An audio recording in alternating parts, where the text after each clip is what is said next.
Hey, fifth graders, I am back here once again for another reading of Harry Potter and the Prisoner of Azkaban.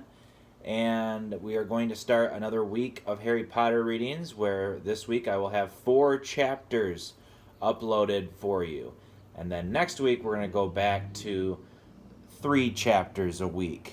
And by my game plan, if my game plan holds like I've been doing, the book should be finished by the time the school year has ended. So it's time for another reading, and we are on chapter 12, and it's titled The Patronus.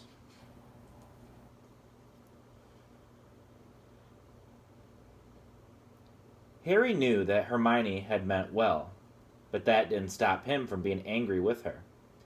He had been the owner of the best broom in the world for a few short hours, and now, because of her interference, he didn't know whether he would ever see it again. He was positive that there was nothing wrong with the firebolt now, but what sort of state would it be in once it had been subjected to all sorts of anti-jinx tests? Ron was furious with Hermione, too.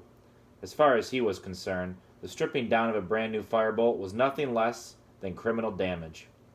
Hermione, who remained convinced that she had acted for the best, started avoiding the common room.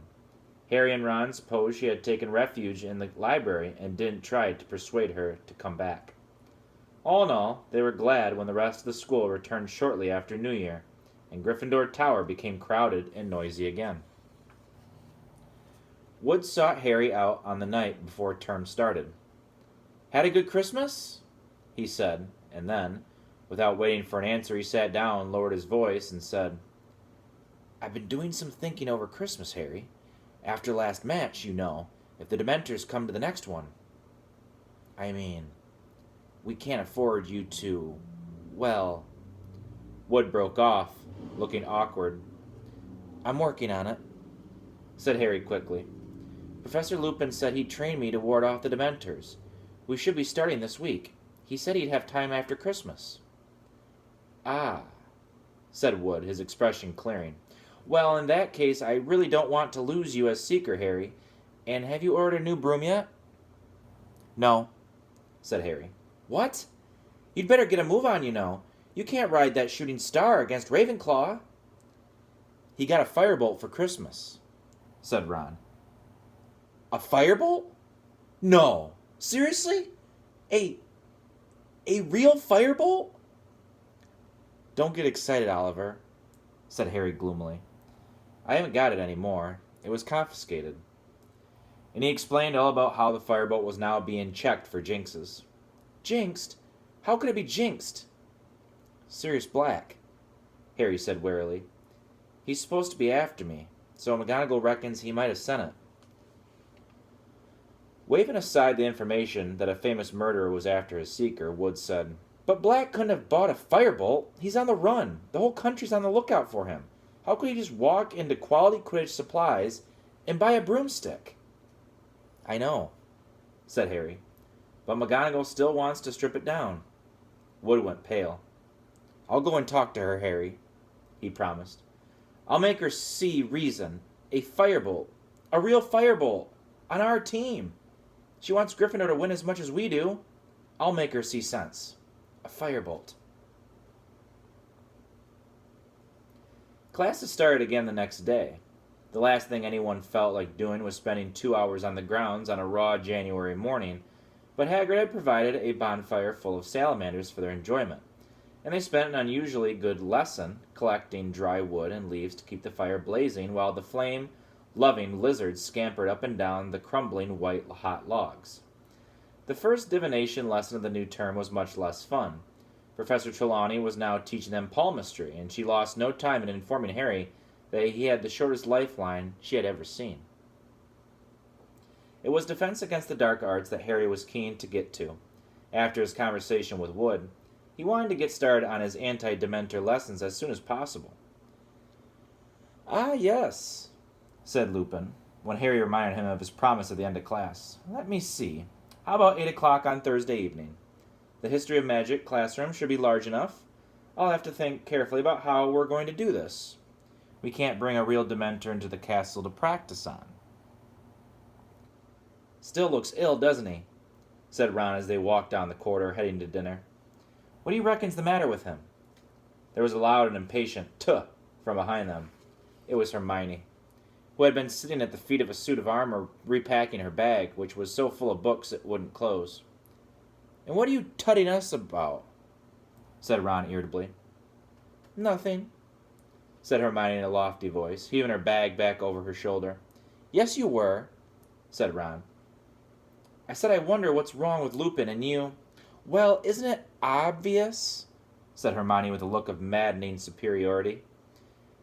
If you don't want to tell us, don't, snapped Ron. Fine, said Hermione haughtily, and she barged off. She doesn't know, said Ron, staring resentfully after Hermione. She's just trying to get us to talk to her again.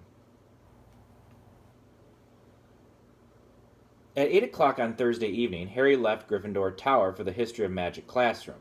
It was dark and empty when he arrived, but he lit the lamps with his wand and had waited only 5 minutes when Professor Lupin turned up, carrying a large packing case, which he heaved onto Professor Binns' desk. What's that? Said Harry. Another boggart, said Lupin, stripping off his cloak. I've been combing the castle ever since Tuesday, and very luckily I found this one lurking inside Mr. Filch's filing cabinet. It's the nearest we'll get to a real Dementor.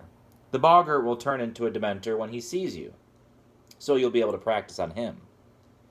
I can store him in my office when we're not using him. There's a cupboard under my desk he'll like. Okay, said Harry, trying to sound as though he wasn't apprehensive at all, and merely glad that Lupin had found such a good substitute for a real Dementor.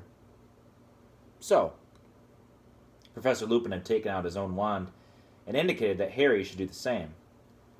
The spell I'm going to try and teach you is highly advanced magic, Harry, well beyond ordinary wizarding level. It is called the Patronus charm. How does it work? Said Harry nervously. Well, when it works correctly, it conjures up a Patronus, said Lupin, which is a kind of anti-Dementor, a guardian that acts as a shield between you and the Dementor. Harry had a sudden vision of himself crouching behind a Hagrid-sized figure holding a large club. Professor Lupin continued. The Patronus is a kind of positive force, a projection of the very things that the Dementor feeds upon. Hope, happiness, the desire to survive, but it cannot feel despair, as real humans can, so the Dementors can't hurt it. But I must warn you, Harry, that the charm might be too advanced for you. Many qualified wizards have difficulty with it. What does a Patronus look like? Said Harry curiously. Each one is unique to the wizard who conjures it. And how do I conjure it? With an incantation, which will work only if you are concentrating with all your might on a single, very happy memory. Harry cast his mind about for a happy memory. Certainly nothing that had happened to him at the Dursleys was going to do. Finally, he settled on the moment when he had first ridden a broomstick. Right, he said, trying to recall as exactly as possible the wonderful soaring sensation of his stomach. The incantation is this. Lupin cleared his throat. Expecto Patronum. Expecto Patronum, Harry repeated under his breath. Expecto Patronum. Concentrating hard on your happy memory. Oh, yeah, said Harry quickly, forcing his thoughts back to that first broom ride. Expecto Patrono. No, Patronum. Sorry. Expecto Patronum. Expecto Patronum. Something whooshed suddenly out of the end of his wand. It looked like a wisp of silvery gas. Did you see that? Said Harry excitedly. Something happened. Very good, said Lupin, smiling. Right then, ready to try it on a Dementor?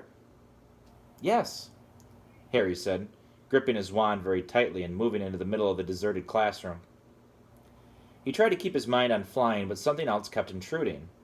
Any second now, he might hear his mother again, but he shouldn't think that, or he would hear her again, and he didn't want to.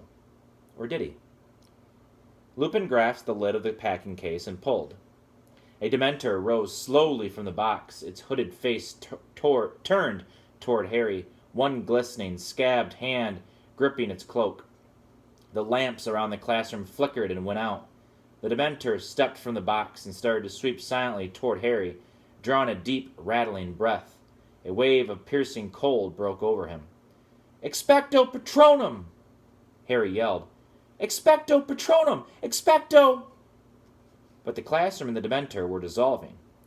Harry was falling again through thick white fog, and his mother's voice was louder than ever, echoing inside his head. "Not Harry! Not Harry! Please, I'll do anything!" Stand aside, girl!" "Harry!" Harry jerked back to life.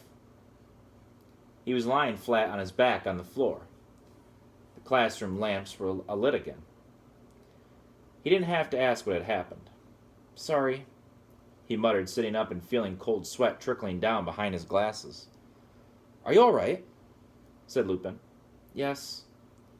Harry pulled himself up on one of the desks and leaned against it. "Here." Lupin handed him a chocolate frog. "Eat this before we try again. I didn't expect you to do it your first time. In fact, I would have been astounded if you had." "It's getting worse," Harry muttered, biting off the frog's head. "I could hear her louder that time, and him, Voldemort." Lupin looked paler than usual. "Harry, if you don't want to continue, I will more than understand." "I do," said Harry fiercely, stuffing the rest of the chocolate frog into his mouth. "I've got to. What if the Dementors turn up at our match against Ravenclaw? I can't afford to fall off again. If we lose this game, we've lost the Quidditch Cup." "All right, then," said Lupin. "You might want to select another memory, a happy memory. I mean, to concentrate on. That one doesn't seem to have been strong enough." Harry thought hard and decided his feelings when Gryffindor won the house championship last year had definitely qualified as very happy. He gripped his wand tightly again and took up his position in the middle of the classroom. "Ready?" said Lupin, gripping the box lid. "Ready," said Harry, trying hard to fill his head with happy thoughts about Gryffindor winning, and not dark thoughts about what was going to happen when the box opened. "Go," said Lupin, pulling off the lid. The room went icily cold and dark once more. The Dementor glided forward, drawing its breath. One rotting hand was extending toward Harry. "Expecto Patronum!" Harry yelled. "Expecto Patronum! Expecto Pat—" White fog obscured his senses. Big blurred shapes were moving around him. Then came a new voice. A man's voice. Shouting. Panicking. "Lily, take Harry and go! It's him! Go! Run! I'll hold him off!" The sounds of someone stumbling from a room, a door busting open, a cackle of high-pitched laughter. "Harry! Harry, wake up!" Lupin was tapping Harry hard on the face. This time it was a minute before Harry understood why he was lying on a dusty classroom floor. "I heard my dad," Harry mumbled. "That's the first time I've ever heard him. He tried to take on Voldemort himself, to give my mom time to run for it." Harry suddenly realized that there were tears on his face mingling with the sweat. He bent his face as low as possible, wiping them off on his robes, pretending to do up his shoelace so that Lupin wouldn't see. "You heard James?" said Lupin in a strange voice. "Yeah." Face dry, Harry looked up. "Why, you didn't know my dad, did you?" I did, as a matter of fact," said Lupin. "We were friends at Hogwarts. Listen, Harry, perhaps we should leave it here for tonight. This charm is ridiculously advanced, and I shouldn't have suggested putting you through this." "No!" said Harry. He got up again. "I'll have one more go. I'm not thinking of happy enough things. That's what it is. Hang on." He racked his brains. A really, really happy memory, one that he could turn into a good, strong Patronus. The moment when he'd first found out he was a wizard, and would be leaving the Dursleys for Hogwarts. If that wasn't a happy memory, he didn't know what was. Concentrating very hard on how he had felt when he'd realized he'd be leaving Privet Drive, Harry got to his feet and faced the packing case once more. "Ready?" said Lupin, who looked as though he were doing this against his better judgment. "Concentrating hard. All right, go." He pulled off the lid of the case for the third time, and the Dementor rose out of it. The room fell cold and dark. "Expecto Patronum!" Harry bellowed. "Expecto Patronum! Expecto Patronum!" The screaming inside Harry's head had started again, except this time it sounded as though it were coming from a badly tuned radio. Softer and louder and softer again, and he could still see the Dementor. It had halted, and then a huge silver shadow came bursting out of the end of Harry's wand, to hover between him and the Dementor, and though Harry's legs felt like water, he was still on his feet, though for how much longer he wasn't sure. "Ridiculous!" roared Lupin, springing forward. There was a loud crack, and Harry's cloudy Patronus vanished along with the Dementor.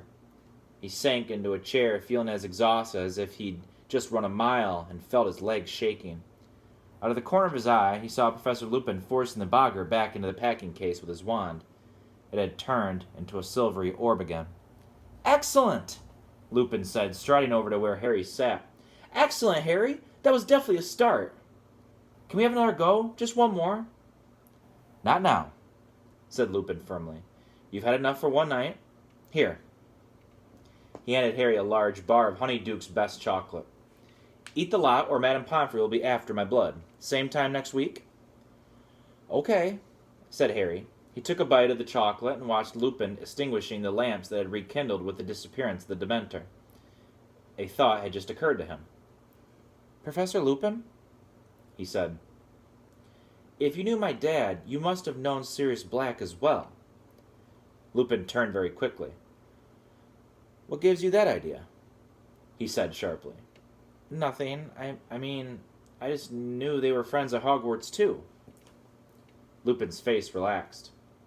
"Yes, I knew him," he said shortly. "Or I thought I did. You'd better be off, Harry. It's getting late." Harry left the classroom, walking along the corridor and around a corner, then took a detour behind a suit of armor and sank down on its plinth to finish his chocolate, wishing he hadn't mentioned Black. As Lupin was obviously not keen on the subject, then Harry's thoughts wandered back to his mother and father. He felt drained and strangely empty, even though he was so full of chocolate. Terrible though it was to hear his parents' last moments replayed inside his head. These were the only times Harry had heard their voices since he was a very small child, but he'd never be able to produce a proper Patronus if he half wanted to hear his parents again. "They're dead," he told himself sternly. "They're dead, and listening to echoes of them won't bring them back. You'd better get a grip on yourself if you want that Quidditch cup." He stood up, crammed the last bit of chocolate into his mouth, and headed back to Gryffindor Tower.